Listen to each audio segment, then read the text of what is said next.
Hello everyone, good morning. I often like to do environmentals while I'm discussing what's going on in my life, but I feel like this just requires like a little too much energy, so maybe I'm just gonna look directly in the camera as best as I can.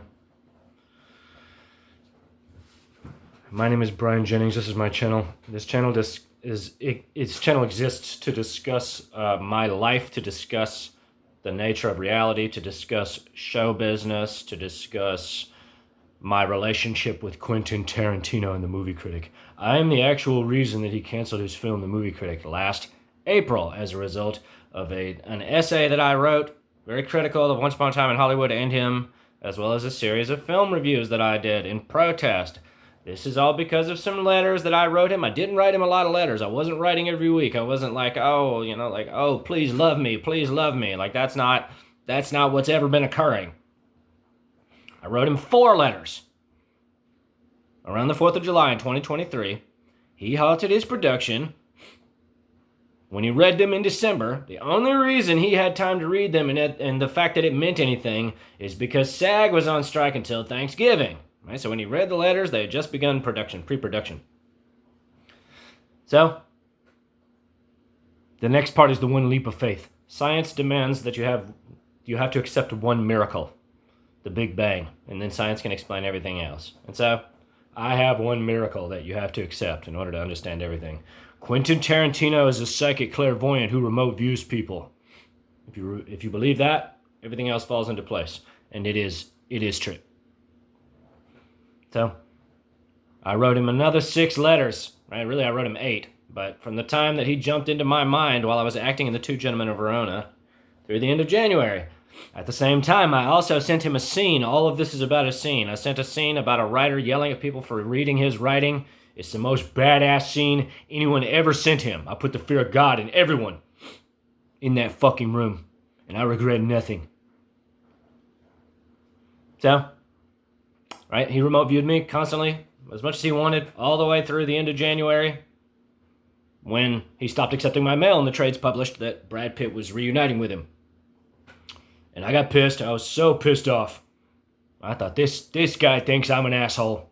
This guy will take 50 pages of my writing and say nothing and say, oh, well, I cross my arms, I stick my nose up, I'm a famous guy. So, I made it my business to ruin that movie. And I suppose I have. Right? He would say I ruined his whole life, right? But he ruined his life, not me. So I wrote my 7,000-word essay reminding everyone that Brad Pitt won an Oscar for beating up his wife on an airplane. That's, right, it's the same story. It's not a similar story. Right? Quentin pulled it out of the air, put it in the water, and then said, oh, the magic of the movies, right? And there's no honest critic anywhere in the world, apparently, who watch that movie and don't see anything other than, the magic that Quentin puts over everyone, right? But I reminded the world that's what it is, because I now see his whole filmography in a new corrupted light. And if I went through all those films, I'm sure there's something that's fucked up in all of them that occurred in his life. This is what writers do. This is what they do. Anybody who's seen South Park knows that that's what Trey does, right? That he processes his life, right, on screen through the 4 kids, through Randy, right? Thomas Pynchon, right? He had a girlfriend that broke up with him and then got a nose job. There's like a 12-page bit in his first novel, V, about plastic surgery, right? Like all of these things. Like this is what writers do. So, I started reviewing movies in protest because The Movie Critic is a movie about a guy who reviews movies. And after my 3rd review, which I tweeted directly to him, at QTarantinoTweet, which has a picture of him with a gun to his head, if that tells you anything, he's a violent, dangerous man. He canceled the film the following day. Less than 12 hours. Right? Like, I am the actual reason that he canceled the film. Right? There's no, right? The cameras are off. Like, we're not talking about glamorous bullshit. Right? And you can ask anyone around him. Tom Rothman from Sony. Stacey Sher, right? Angie McDonald. Should I keep going? Right? aemanuel, Mike Simpson, Sam Jackson, right? And so from there, he started remote viewing me every day. Every day, as much or as little as he wanted. Saw me writing all the time. Right? This is the subject of my novel, Building a Coven. I've written a novel about it. And so, he set me up to be an instant movie star at a screening of Jackie Brown last year at Tribeca. And when he stuck his nose up at my letter, I followed his direction and did the same thing. Right? It was petty and small of me, for sure. I should have been intuitive.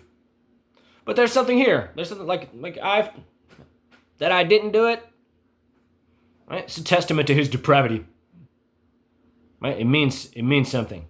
I wasn't prepared to do anything. Right? So, you don't want to take my letter. You want to remote view me for 8 weeks, every day, violate my mind as much as you want. Right? See me writing probably 50,000 words from A to B, as much as I can between working, and think that, oh, you can, right? And I get it, you're a famous guy, right?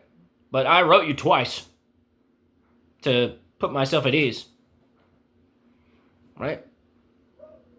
I don't have to be a movie star, right? And I hated myself for months, right? I can forgive all of that remote viewing. I can forgive all of that because that's how he makes his movies, right? What's Kurt Russell got to say about it? What's Sam Jackson got to say about it? Oh, wait, you're ignorant as sin and understand nothing.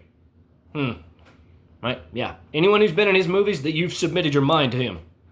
Right? Not me. He had to earn it. So I wrote his agent immediately. I said, it's bullshit. We're still playing this game. And I was arrogant in the beginning because I know that he's using my scene. And so, from then, him and the people around him entered into a covenant to compel me to madness, to compel me to blow my brains out, so that he could have my scene for free, because he's a sick, evil man. Right? And so everything that he did, right, which is the subject of my novel, was all for me to write so that he could have, like, something to point to and say, oh, see, like, he's a crazy guy, like, look how crazy he is, the pinnacle of evil, right? So sinister, so evil, does not get more evil. And in his mind, he's like, yeah, that's like, this is the movies. Like, yeah, this is what you get for not fucking giving me what I want. Me. Right? I'll call my daughter a bitch because it's my daughter, so I say what I want. Right? And so again, right, it's too long to go into, but that's the subject of my novel, right? That this is, right? So he told me in the psychic crucible of the mind's eye that he wants me to question him about cinema speculation. And then I could play the role. That's like what he wanted, right? And so when he stuck his nose up at me and turned his back on me, and I did the same thing, he used that same facility, right, to reveal to me, right, that he has a young girl that loves me, and then it was revealed, oh, she's my daughter. It's all bullshit. His daughter's a little girl. He dumped a bunch of psychic baggage on an innocent little girl. Right? And then over the months, they progressed, and when I started remote viewing in a palpable way at the first of the year, because I've always known what was occurring. There's no mystery here. Right? First, she degenerated into a prostitute who fucks men for money. Not a lot of money. Right? That's my daughter, cheap fucking hooker who fucks men for thrills. And there probably is some sort of nepotism like equivalent like to that. Where they're like, oh, I'm gonna get pregnant by a homeless guy. Like that's probably true on some level. Why not? But then, a couple days later, oh, I have no daughter, right? And the reason that he did that is because I gave him a real taste of it, right? And so that touches on my celestial vision board, right? Touches on everything that I've been talking about all this time. And so I've been trying to come clean ever since, because when he revealed to me that was bullshit, then it became clear, like, oh, you just, right? Like, he didn't do all of this for me to spend, right, the last 20 years of his life, right, telling everyone how evil he is. That's a fallacy in logic, right? He didn't spend all of this time remote viewing me, upwards of 200 hours, him and the people around him, for him to just, like, rest in his mental illness. Like, that's created a pathological condition in both of our minds. I wear it well, he wears it well, right? And so this is the fear. This is why I'm talking about it, because Not only has he done this, not only has he spent all this time watching me, playing fucked up mind games with me, he has been insulated by Sony Pictures as well as William Morris Endeavor, right? Two powerful companies, right? $billion companies. Right? Sony, who knows how much they're worth? 500 billion, half a trillion. And this is, right, so this is why we're talking about it, because no matter what he tells people, right, he has engendered a condition within himself psychologically, right? And he does have a bunch of powerful people that all insulate him in his campaign against me. And I know it was real subtle. I'm sure he said, oh, I'm handling it. Or he said, he's crazy. Oh, he's just a crazy guy. And then everything that he did, right, was to be able to point to, right? Like, I'm not crazy, right? I don't give a fuck what Quentin Tarantino does, right? Like, he turned it into a fucked up mind game, not me. Not me. So, right, I'm insane and he's evil. These are the two positions. What exactly am I getting at? I mean that you have this line in the sand. You have this facility to reason. And you can say that life emerges out of an accident, or you can say that life does not emerge out of an accident. To say that life is accidental betrays the dignity of the imagination. But it's equally valid intellectually. To say that life is an accident betrays the razor-thin margins within the 64 codon structure of the DNA, but it's equally valid intellectually. Morphic resonance, morphic resonance is like spiritual atheism, essentially. But if you say that life is not accidental, then immediately you recognize that consciousness must be a field which permeates all of space, right?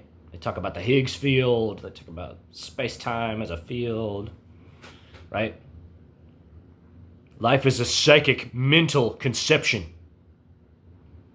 And so, right, and this is Pribram and Brome's holographic model. In terms of information, every cubic centimeter of space lies the potential for all of manifested reality. Embedded within every cubic centimeter of space, God is not a creature within creation. God is an abstract intellectual quality which exists in the material world. The only thing that we experience it as is rest, is stillness. And so there's two ways of looking at this idea, right? The first of which is when you die, lights out, that's it. Right? Blasphemy is a victimless crime, all these things. And the other way of looking at it is that all things that are divine, all things that are noble and beautiful and spiritual and true, must be unchanging, therefore must not be alive. That's the other way of looking at it. And so embedded within that stillness, right, that perpetual pregnancy of inert space, not dead space, is a twofold manifold. The first of which is the celestial zephyr, the impetus for motion, that somehow space must move, something must move within creation. And so entropy operates in tandem along with that. And that is diffused within an infinite complex nesting of polyhedra. If you remember, I'm making my models, spherical models. And so all of these geometries are all nested inside of each other, infinitely complex, infinitely dense, so sublime in their sophistication that they are incapable of expressing themselves as a totality in the physical universe. And so the impetus for motion exerts a knowing or pressure upon that complex nesting of polyhedra and causes it to collapse. Right? And as it collapses, right, it's engendering electric resistance as space grading as friction against itself, engendering electric resistance just like static electricity in the dryer, until it can no longer remain inert space and erupts into incandescence as matter. The specific dihedral, right, the angle or angles with which the celestial zephyr imposes its knowing, its pressure upon the hologram, the quantum hologram, is a reflection of what we see it materialize as in the manifested world, as a kinetic, corrupted shadow, right? So the pressure engenders perpendicular release, right? And what we see at the perpendicular of the dihedral, right, is what is manifested thereby. God's omniscience is immaculate. It cannot be understood. Right? But if you have the hologram enclosed in a sphere, you close the circle and you wrap a circle around the sphere, which bisects the volume of the sphere. It's called a great circle. All 360 degrees are potential vectors of pressure, vectors of love, degrees of expression of the divine idea. On the highest levels of man, right? Casting aside the fact that I consider man to be the end of evolution, but whatever has occurred is irrelevant. Now we have man. At the highest levels of man is the artist. Because we have hands, right? This is, right, like this is my sewing, my pattern, right? Looks better on this side. Right? That man has these hands and he can do things with them that are new and novel. And the second level is the scholar, right? It's people who are manipulating, and I suppose the artist does that as well, right?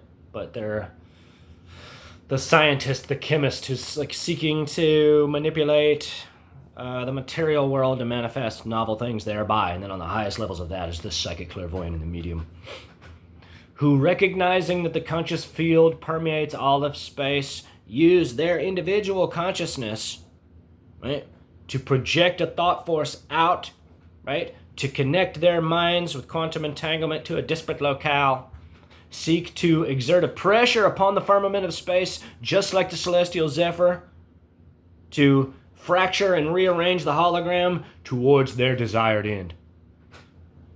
And so that school is divided into two schools. The things that people refer to as magic and sorcery are the same things that people refer to as psychic and clairvoyant, telepathy, thaumaturgy, all these things. They're not similar things, they're the same things. It's the engendering of a novel synaptic firing of your neurons, right, which creates a physical electrical membrane that you project out or convolute in to find your physical target, just like a radio wave, just like a cell phone signal, all of these things. And so, the two halves of clairvoyance is light and dark. It really is. It's just like that. Magic versus sorcery. It's the same thing, right? So the words are different, the things are the same, right? That on the side of magic, on the side of light, is the healer, is the nun praying and fasting over the sick person for days on end, sweating, right? Communing with the deity, right? To alleviate suffering, to take the diseases of the patient into themselves, or to dissolve them back into rest, into that abstraction. And so on the other side of that, right, is pure malevolence, is using your conscious awareness to seek to destroy someone, to cause them to suffer with your mind. That's what I'm involved in right now. Right? And so, right, I get it. Like, you're a cool guy. I can't stop you from being evil. Yep. I'll always worry that if I take steps to protect myself, that you'll actually send people to murder me. But it's all the same game. Right? Like, I know how to play the game too. Right? Like, right? Either all of it's true or none of it's true. That's the point. Right? And so my point is that, what does Robert De Niro have to say about it? What does Variety have to say about it? Was I not in the front row? Right? There's no document. There's nothing to point to say this is where he told me, right? He manipulated me with his mind. That's like what he did. And when I didn't finish the scene, he said, oh, I'll destroy him with my mind.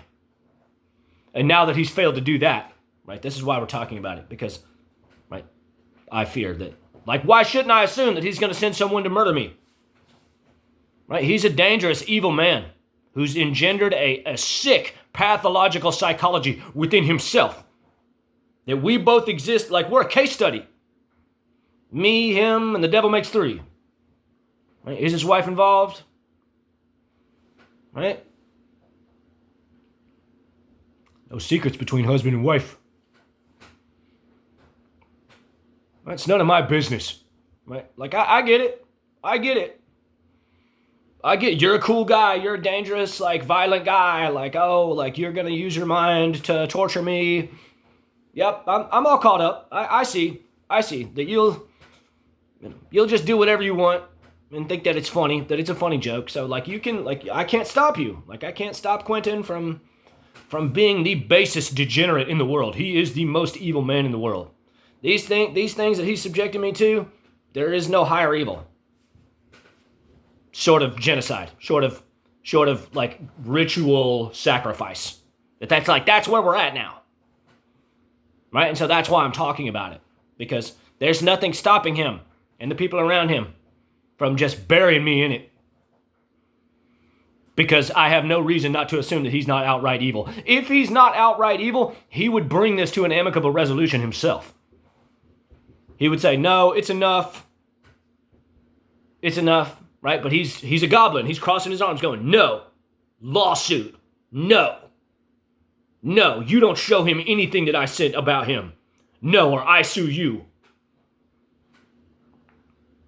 Right? I can understand that show business types are all fucking douchebags. Right? That they all eat each other's asses. I get it. Right? But David Berlinski and Trey Anastasio, right? David Mamet.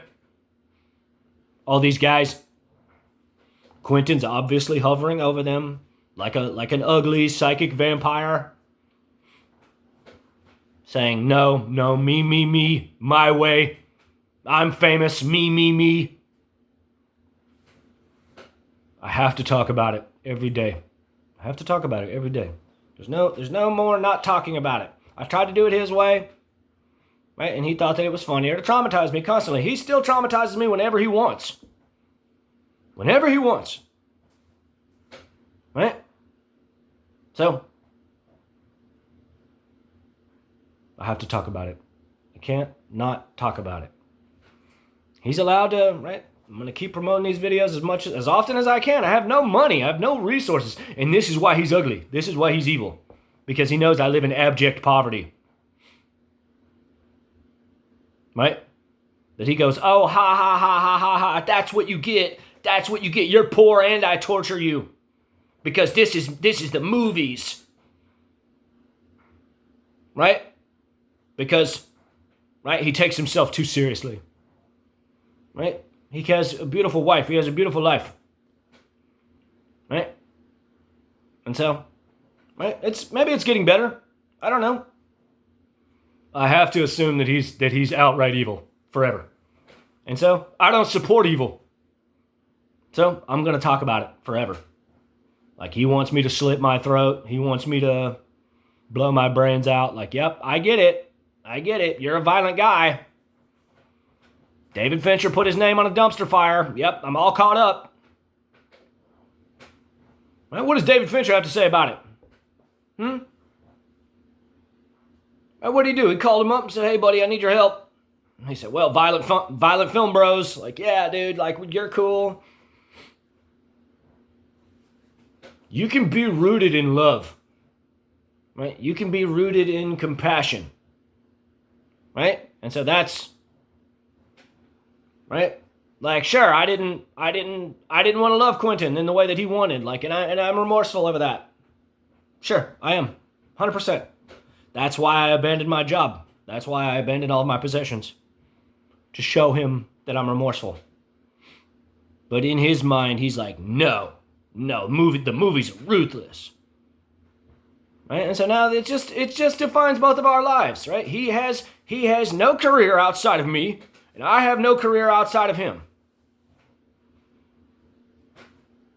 That's what it is.